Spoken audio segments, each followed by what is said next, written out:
जय हिंद। आज के इस वीडियो में समझेंगे कि एफआईआर क्या होता है और एनसीआर क्या होता है। दरअसल हम एफआईआर करते क्यों हैं, पहले इसके बारे में समझते हैं। देखिए, कोई भी आपराधिक घटना को कानूनी रूप से जांच करने के लिए एफआईआर करना जरूरी होता है। मान के चलिए कि कोई कुछ किया, मर्डर कर दिया, तो हम गए एफआईआर लिखवाने के लिए, है ना। उसके बाद से ही कुछ जो पुलिस एक्शन लेगी तो एफआईआर लिखवाने के बाद से ही लेगी। तो समझते हैं कि एफआईआर क्या होता है। तो ये सबसे पहले मैं यहाँ पर लिखा हूँ का एफआईआर पुलिस, है ना। उसमें देखो एफआईआर लिखा हूँ, उसके बाद से पुलिस इसमें क्या करती है, पुलिस पकड़ करके कोर्ट को दे देती है ना। एफआईआर होता है तो उसको जिसके जो अपराधी रहता है उसको पुलिस पकड़ेगी, उसके बाद से कोर्ट में ले आकर के दे देती है ना। और समझते हैं एफआईआर, है ना, बड़े मामले में इसे किया जाता है। एफआईआर छोटे छोटे मामले में हम नहीं कर सकते। जैसे कि समझिए, सपोज दैट कि किसी को आप एक झापड़ मार दीजिए, उसके बाद से जाकर आप एफआईआर लिखवाइएगा, दरोगा साहब खींची आ जाएंगे, है ना। उसके लिए एफआईआर नहीं आता है, उसके लिए दूसरा कुछ आता है, ठीक है। अब देखिए, समझिए कि सपोज दैट कि किसी का मोबाइल भुला गया, तो किसी का मोबाइल भुलाने के मामले में हम जाकर के एफआईआर नहीं लिखवा सकते हैं, क्योंकि छोटा मोटा मैटर हो गया। अब रोड पर चलते हुए कोई आपको गाली दे दिया, गए एफआईआर लिखवाने, दरोगा साहब खींची आ गए, है ना। तो छोटे छोटे मैटर को लेकर के हम एफआईआर नहीं लिखवाते हैं।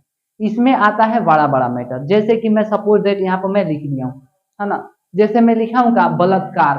बलात्कार बाबू एक बड़ा मैटर हो जाता है। बलात्कार माने समझ सकते हैं, किसी को या तो जला देना या किसी किसी का बलात्कार कर देना, वही होता है ना।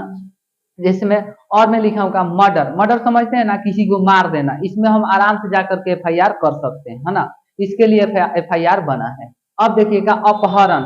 मान के चलिए किसी को कोई उठा के लेकर भाग गया, है ना। इसमें देखा जाए तो लड़का लड़की सब भागता है सब, है ना। तो इसमें अपहरण का केस लगा सकते हैं, है ना। लेकिन एक आदमी के राजी से वो नहीं भागता है, सब इसमें दो आदमी का हाथ होता है ना। जैसे कि आप लोग जानते हैं कि एक हाथ से रोटी कभी नहीं बन सकता है, उसमें दोनों आदमी के हाथ होता है। तो जब भी लड़का लड़की भागे तो एफआईआर नहीं करना चाहिए, क्योंकि दोनों सहमत है तबे ना भागा है। तो अपहरण का मतलब होता है किसी को उठा ले जाना, है ना। उसी उसमें हम क्या कर सकते हैं, तो उसमें एफआईआर कर सकते हैं। और मैं लिखा हूँ डकैती। डकैती मैंने समझ सकते हैं, डकैती में जाकर के आप एफआईआर कर सकते हैं। चोरी, मैं लिखा हूँ चोरी। मान के चलिए किसी के घर में चोरी हो गया, है ना, और पता चल गया है कि वो आदमी चोरी किया है, उसके ऊपर आप जाकर के एफआईआर लिखवा सकते हैं, है ना। तो इसके लिए बना है। चोरी चोरी होता है ना। चोरी वो खीरा का हो या हीरा का हो, चोरी चोरी होता है।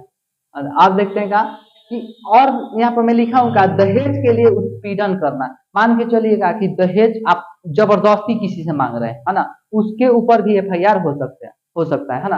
तो दहेज, मान के चलिए दहेज तो लेना ही नहीं चाहिए। हम लोग को सोसाइटी में ना ये बहुत बड़ा धब्बा बन गया है दहेज लेना। अरे यार, कमा के नहीं हो सकता है तो दहेज लेकर के कुछ थोड़ी हो सकता है ना। तो दहेज वैसे आप लोग छोड़िए, है ना। दहेज वही लेता है जो कि कमाने लायक नहीं रहता है। अब मान के चलो कि इंसान दहेज दहेज लेकर के शादी कर रहा है ना। मान के चलो उसके बियाह में, उसके शादी में मिल गया है बुलेट। अब बुलेट पर चढ़ रहा है, गांव में घूम रहा है मस्त एकदम, है ना। उसके पास से मोछ ऐठा है। आप ईमानदारी से बताइए लोग, क्या वो मर्द कहलाने के लायक है? नहीं, है ना। तो दहेज जो है नहीं लेना चाहिए। डोरी system is old custom in India, है ना। ये बहुत बड़ा पुराना सिस्टम बन गया है डोरी सिस्टम, है ना।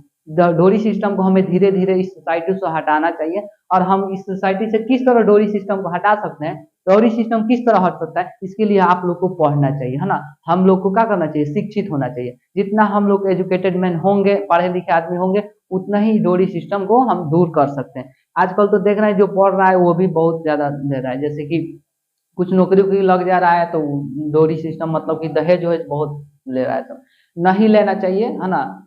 और सोचना चाहिए जो दहेज लायक है ना। मान के चलिए उसको जो खुशी है दहेज देने में, उससे हम दहेज ले सकते हैं। जो खुशी नहीं है, मान के चलिए किसी से आप जबरदस्ती ले लीजिएगा और ले करके कहाँ रहिएगा, है ना। इस धरती पे सब आदमी को रहना है बाबू, है ना एक दिन चले जाना है। तो इसीलिए आप खुशी से रह लीजिए, किसी का दिल मत दुखाइए। बस यही मैं क्या करता हूँ, आप लोग से विनती करता हूँ। चलिए हम समझते हैं। मैं यहाँ पर लिखा हूँ क्या कि एफआईआर क्या होता है। एफआईआर क्या होता है, देखिए बाबू, एफआईआर को हम हिंदी में प्रथम सूचना रिपोर्ट बोलते हैं, है ना। एफआईआर को हिंदी में क्या बोलते हैं, प्रथम सूचना रिपोर्ट बोलते हैं। एफआईआर का फुल फॉर्म होता है फर्स्ट इंफॉर्मेशन रिपोर्ट। जैसे कि आप लोग को पता होना चाहिए कि एफआईआर का फुल फॉर्म होता है फर्स्ट इंफॉर्मेशन रिपोर्ट, है ना। इसमें मैं लिखा हूँ का कि सबसे पहले पुलिस में रिपोर्ट करने की व्यवस्था की गई है। मान के चलिए कि आपको एफआईआर किसी के ऊपर करना है, तो आप कहाँ जाइएगा? घर बैठ करके तो एफआईआर नहीं लिख सकते हैं, दीवार पे मुखिया को बोला करके एफआईआर नहीं लिख सकते हैं। उसके लिए आपको जाना पड़ेगा अपना पुलिस स्टेशन, जो कि हर एक क्षेत्र में पुलिस स्टेशन होता है ना। तो आपको अगर एफआईआर करना है तो आप अपने पुलिस स्टेशन में जाइए, दरोगा साहब को कहिए, दरोगा जी हमको एफआईआर करना है इसके ऊपर। दरोगा जी आराम से एफआईआर करेंगे, है ना। और दरोगा जी एफआईआर करने में नकारते हैं, इसमें हम आगे बताते हैं कि उसके उनके ऊपर क्या करना चाहिए, है ना। चलिए आगे हम पहले समझते हैं, इसके बाद ही कोई कार्यवाही होगा।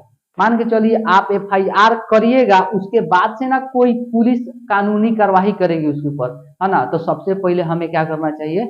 एफआईआर जाकर के दर्ज करवाना चाहिए पुलिस स्टेशन।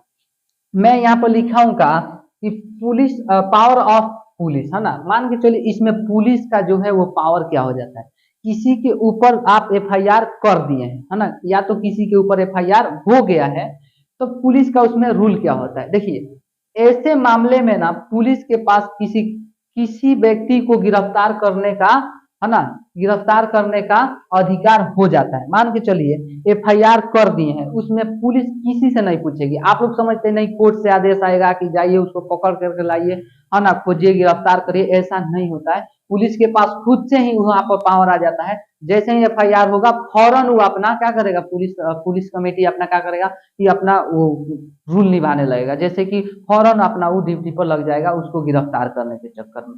ठीक है, तो इसमें हम और लिखेगा वे मामले जांच करने का शुरू कर सकता है ना। कब कर सकता है? तुरंत कर सकता है। इसके लिए उसे कोर्ट से आदेश लेने की जरूरत नहीं पड़ेगी। हाँ, इसमें आप समझते होंगे कि कोर्ट बोलेगी तभी होगा, नहीं हो सकता है। एफआईआर होते ही पुलिस इसमें क्या कर सकती है? आदेश पुलिस इसमें क्या कर सकती है? जाकर के उसको अरेस्ट कर सकती है, पुलिस के पास खुद से पावर हो जाता है। तो आइए अब हम समझते हैं क्या कि एनसीआर क्या होता है। एफआईआर तो समझे, देखिए एफआईआर का मतलब होता है बड़ा बड़ा चीज में आप जाकर के एफआईआर कब कर सकते हैं? जब बड़ा बड़ा मैटर, छोटा छोटा मैटर के लिए, जैसे कि बकरी किसी का खेत चर गई, यहाँ हम एफआईआर नहीं कर सकते हैं, है ना। किसी को किसी ने एक झापड़ मार दिया, उसमें जाकर के एफआईआर करिएगा, मत जाइएगा एफआईआर करने, है ना। तो नहीं तो दरोगा साहब किसी आ जाएंगे, बोलेंगे जा पॉलिटी के क्लास करके आप, है ना। चलिए तो हम समझते हैं कि